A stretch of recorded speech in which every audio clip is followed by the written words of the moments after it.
An accountability court has delivered a verdict in the state gift repository case, or the Tosha Khana reference, sentencing the founding chairman of PTI and his wife Bushra Bibi to 14 years in prison. Additionally, Imran Khan has been disqualified from public office for 10 years with a hefty fine of 787 million rupees imposed. This is the former Prime Minister Imran Khan's third conviction in bogus, politically motivated cases tried illegally in jail, where he has been unjustly incarcerated for over 179 days.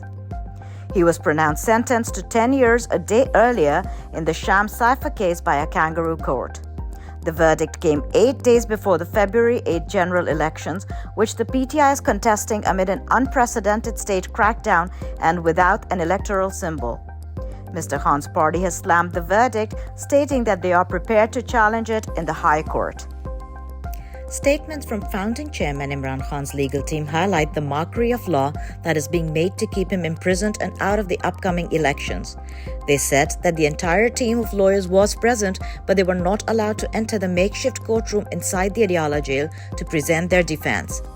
Barrister Salman Akram Raja said that it seemed orders were coming from elsewhere and were just read out by the court. Barrister Salman Safdar claimed that if the legal framework of the judicial process was followed, Imran Khan's sentences would be nullified within seconds. He pointed out that the former premier's legal team was not allowed to present their case, cross-examine witnesses, nor were they allowed to deliver the final comments. Barrister Ali Zafar stated that the court had told them that they should ask the High Court for permission to cross-examine the witnesses. However, the verdict was announced before the hearing at the High Court. He added that since cross-examination was not allowed, legally both the cases would be considered mistrials. Well, the trial of Mr. Imran Khan Ahmed Niazi and Shah Mahmood Qureshi, the former Prime Minister and the former Foreign Minister, has been concluded this morning. It was written on the wall yesterday what the trial court is about to do.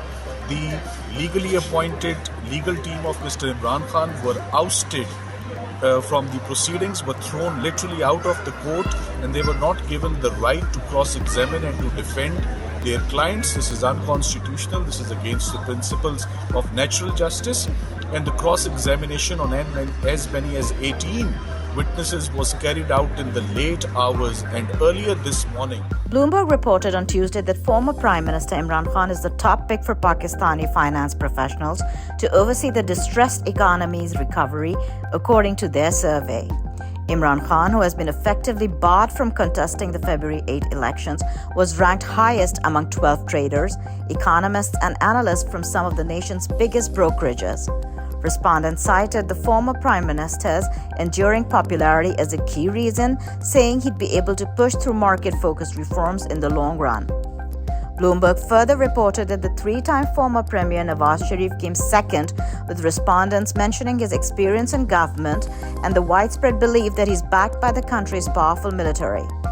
Bilawal Bhutto Zardari, an heir of the influential Bhutto clan, was the distant third, with some of those surveyed citing a distrust of dynastic politics.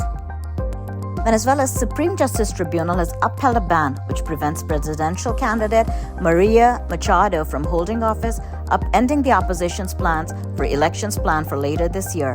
Machado had declared victory with more than 90% of the votes in the Venezuelan opposition's presidential primary last October, potentially putting her in a prime position to challenge longtime socialist leader Nicolas Maduro at the elections.